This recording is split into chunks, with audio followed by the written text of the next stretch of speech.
नमस्कार, मेरा नाम डॉक्टर मुकुल गुप्ता है। मैं नारायणा हॉस्पिटल जयपुर में डायबिटीज़ व हार्मोन रोग विशेषज्ञ हूँ और अपनी सेवाएं लगातार 15 साल से दे रहा हूँ।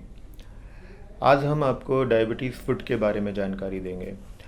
डायबिटीज़ फुट एक मेजर प्रॉब्लम है जो डायबिटीज़ के पेशेंट जिससे ग्रसित रहते हैं, और ये मेजर कॉज है एम्पुटेशन का वर्ल्ड वाइड। जितने भी आपके पैर के अंग कटते हैं या पैर खराब होते हैं, सबसे मेजर काम उनका डायबिटीज़ के कारण ही है और उसी से उनके पैर सड़ते या गलते हैं।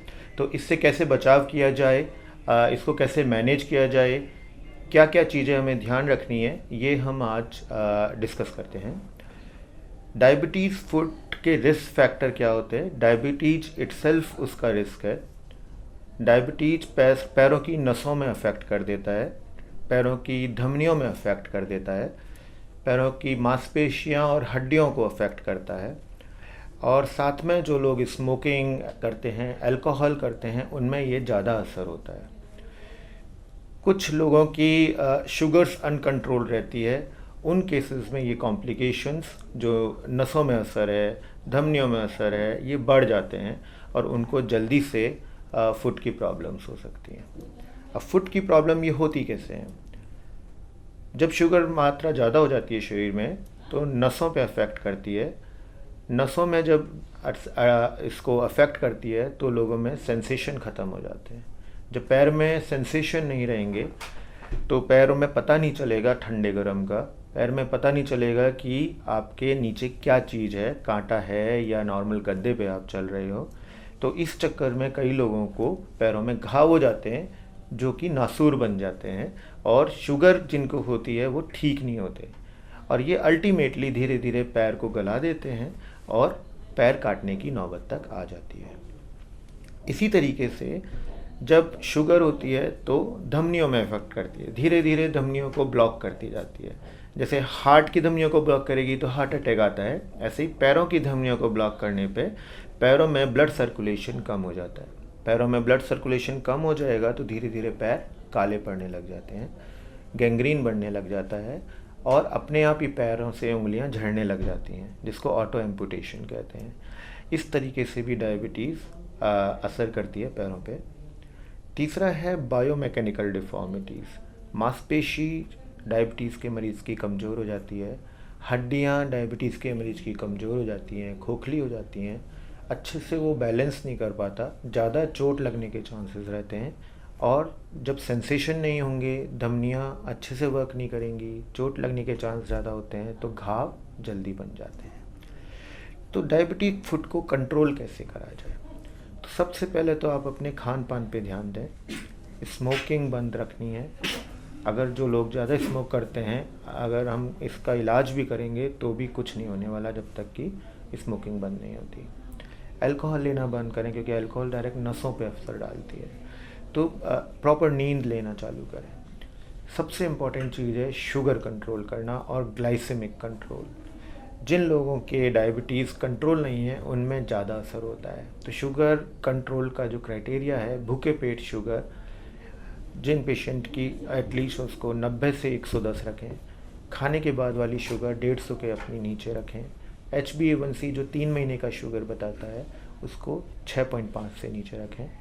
ब्लड प्रेशर अपना कंट्रोल में रखें, डॉक्टर की सलाह से ब्लड प्रेशर की दवाई टाइम पे लें, और कोलेस्ट्रॉल कंट्रोल करें। ये जब चीज़ें आप कंट्रोल रखेंगे तो एक पार्ट कवर होगा, सबसे मेन पार्ट है जो कि ग्लूकोज कंट्रोल पार्ट है।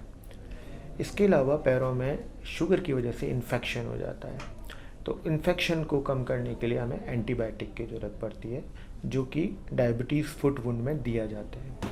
तो प्रॉपर एंटीबायोटिक देते हैं हम लोग, टिश्यू की जांच करके और वुंड कल्चर करा के उसके अकॉर्डिंग एंटीबायोटिक पेशेंट्स को दिए जाते हैं। तीसरी चीज़ जो इम्पोर्टेंट है डायबिटिक फुट वुंड में, घाव की बराबर ड्रेसिंग होना। लगातार अच्छे एंटीसेप्टिक क्रीम से, बीटाडीन से, नॉर्मल सलाइन से, गॉस से जो गंदगी है डायबिटिक फुट वुंड की, उसको साफ़ करना ज़रूरी है। और जो नीचे से ग्रेनुलेशन टिश्यू आता है, रेड टिश्यू जो शो करके आता है, वो आना ज़रूरी है, तभी जाके वो घाव बढ़ता है। तो एक प्रॉपर जो वूंड ड्रेसिंग है वो ज़रूरी है डायबिटिक फुट पेशेंट्स के लिए। चौथी इम्पोर्टेंट चीज़ है वुंड डिब्राइडमेंट। जो हम लोग वुंड को अच्छे से देखते हैं, उसकी स्टडी करते हैं, फिर पता लगाते हैं कि वुंड कहाँ कितना गहरा है, पस कहाँ तक है। जब तक वो पस नहीं निकलेगी, गंदगी नहीं निकलेगी, वो वुंड ठीक नहीं होता है। तो इसलिए उसको कहते हैं सर्जिकल डिब्राइडमेंट, जो कि डायबिटिक फुट पेशेंट्स के मैनेजमेंट में सबसे ज़्यादा ज़रूरी है। पांचवी चीज़ जो डायबिटिक फुट मैनेजमेंट में आती है, न्यूरोपैथी को कंट्रोल करना और वस्कुलोपैथी को कंट्रोल करना। वो कुछ हद तक हम शुगर कंट्रोल करके इसका काम पूरा हो जाता है, लेकिन जो ब्लड सप्लाई है पैरों में, उसको वापस लाने के लिए आपको कुछ ऐसी दवाई देनी पड़ती हैं जो ब्लड सप्लाई को बढ़ाती हैं। जिन लोगों में हीमोग्लोबिन की कमी है उनको हीमोग्लोबिन करेक्ट करा जाता है, जिससे कि प्रॉपर जो वूंड है उसको ऑक्सीजन मिले और वूंड जल्दी से जल्दी ठीक हो जाए। कई दूसरे तरीके हैं जिसे हम ऑफ लोडिंग कहते हैं। शुगर का जो घाव है पैरों में होता है वो बार बार प्रेशर से होता है, तो उस प्रेशर, जब तक उस प्रेशर को नहीं हटाएंगे तो एक बार घाव ठीक होने के बाद वापस बन सकता है। तो इस प्रोसीजर को हम ऑफ लोडिंग कहते हैं।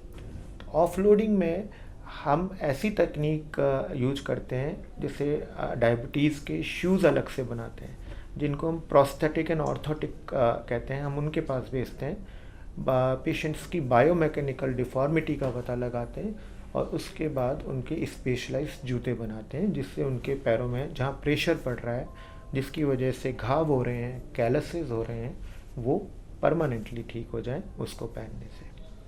इन सब चीज़ों का अगर हम प्रॉपर्ली ध्यान रखेंगे और मैनेज करेंगे तो डायबिटिक फुट से एम्पुटेशंस कुछ हद तक हम कम कर सकते हैं और पेशेंट के जो पैरों को बचा सकते हैं।